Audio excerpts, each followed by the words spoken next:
Hello, I'm Mike Collins.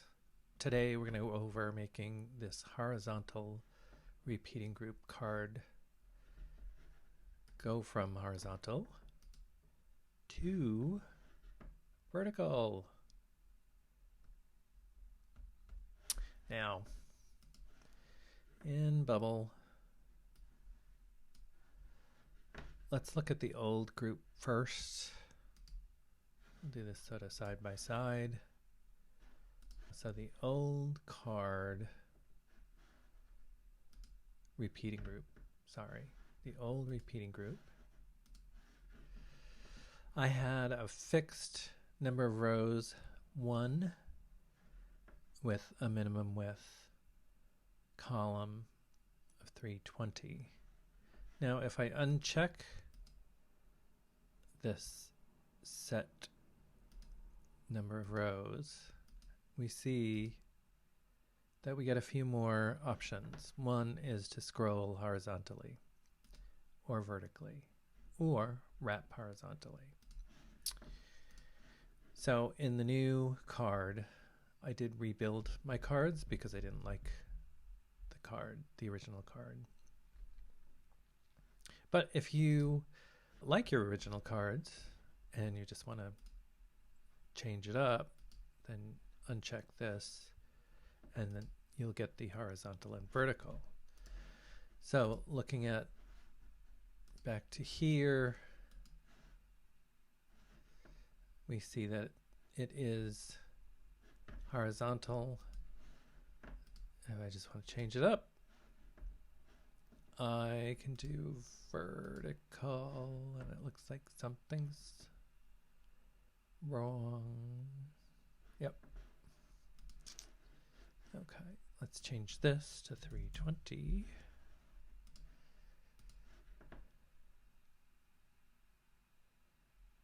There we go.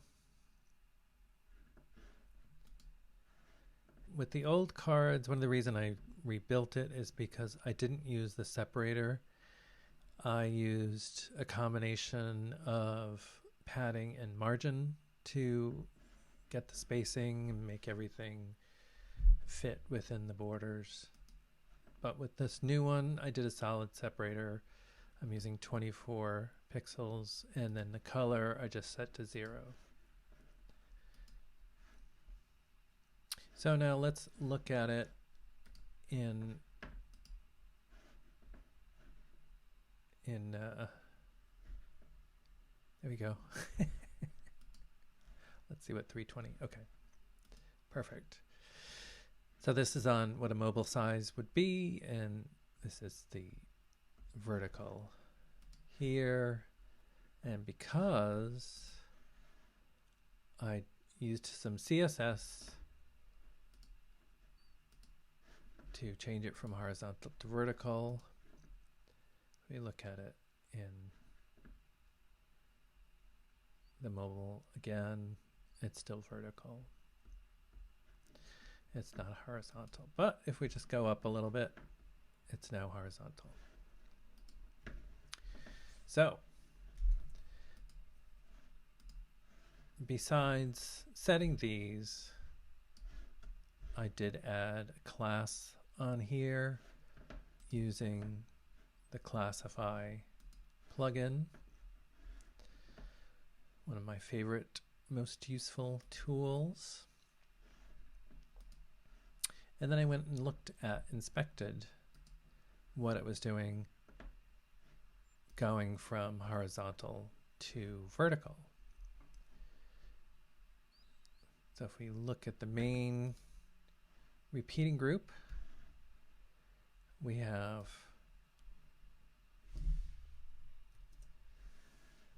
these CSS elements and attributes,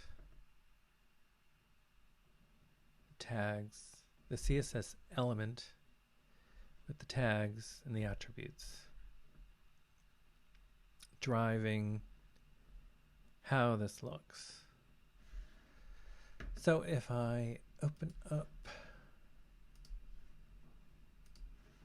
Google Docs, let's just paste it in.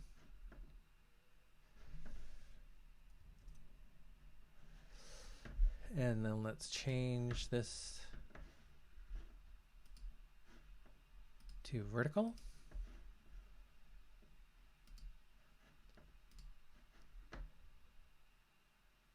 Update it and copy so we can compare.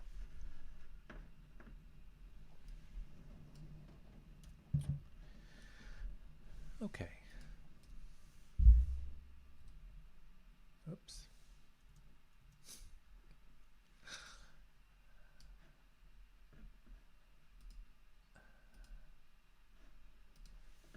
All right, so let's identify the things that are the same. And so these are the same.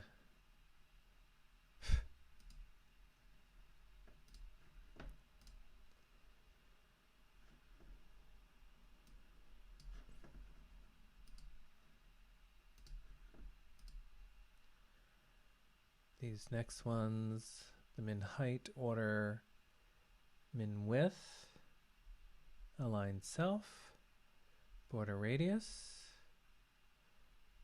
gap. Those are all the same.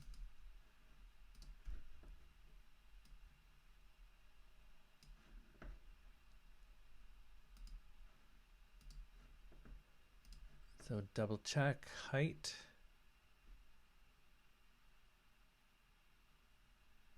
Max content on vertical, 520 on horizontal. Flex growth, 0 on vertical, 1 on horizontal. This has an added flex shrink. And then if we look up here, grid auto flow, we have a grid auto flow. Those are one's column, one's row. And then these two things are different. So we'll have to add in, this is the same. This is the same. So we'll have to add in these two. Oops, sorry. These two.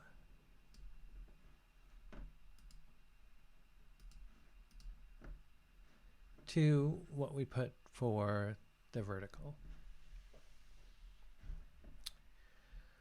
I found the easiest way is we're on vertical, so let's copy these. We're going to jump over to our HTML styles. That's in the reusable. And I've already done it, but I'll do it again.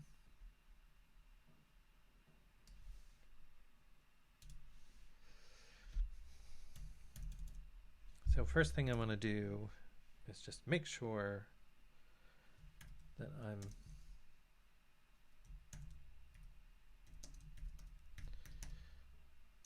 commenting this so that I know what the code refers to at a glance.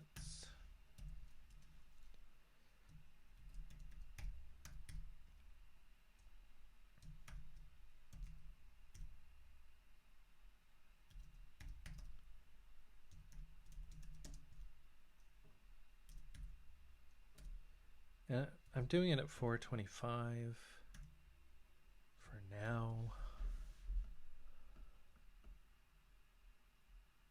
Oh, I don't need the semicolon because 768 is, we could do 768.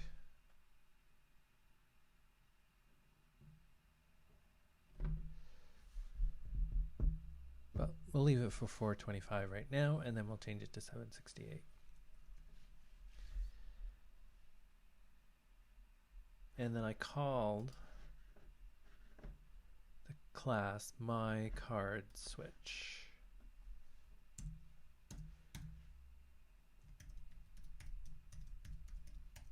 So we want to put our period and then a class name, myCardSwitch, and then paste in what we've gotten from the inspector for the vertical. Whoops.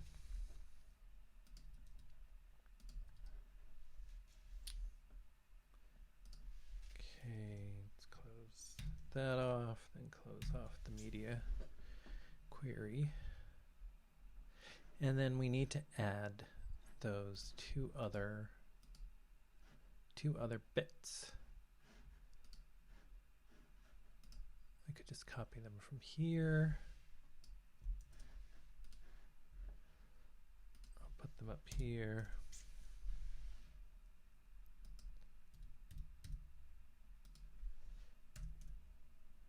Oops. Okay. Now this one, we need to get rid of what these are.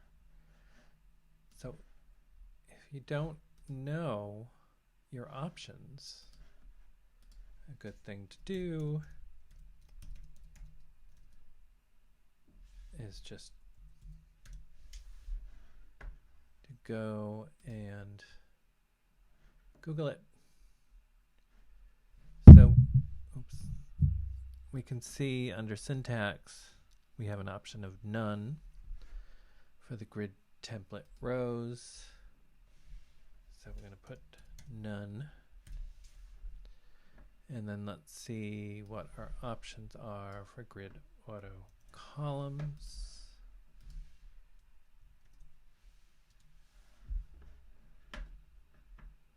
Now here we don't have none, but if we look down at the global values, we have an unset.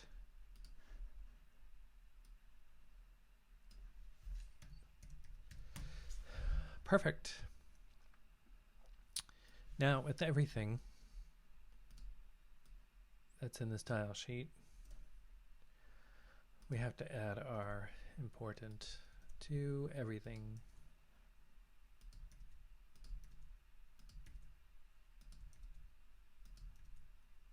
It would be nice if this was a general feature that we could just set important the style sheet itself.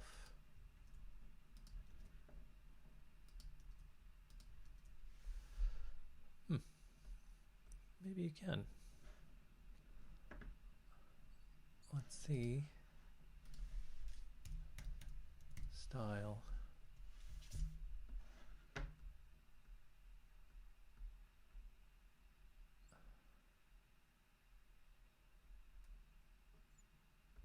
I don't see where it has any attributes.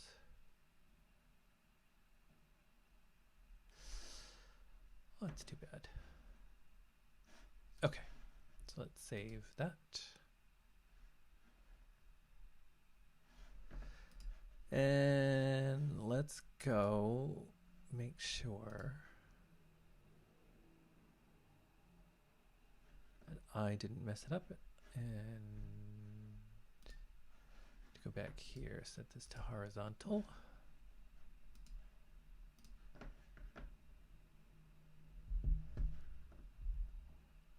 So it's horizontal, 425, it's still horizontal.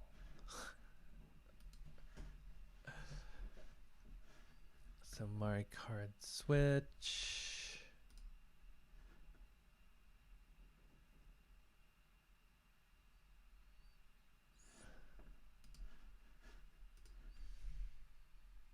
Does this have a hyphen?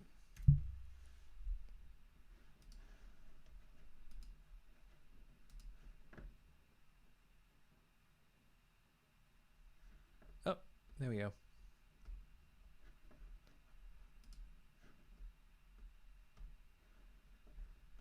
So you see where these are being cut off. in 320. But they're fine everywhere else. So let's look at our style sheet again.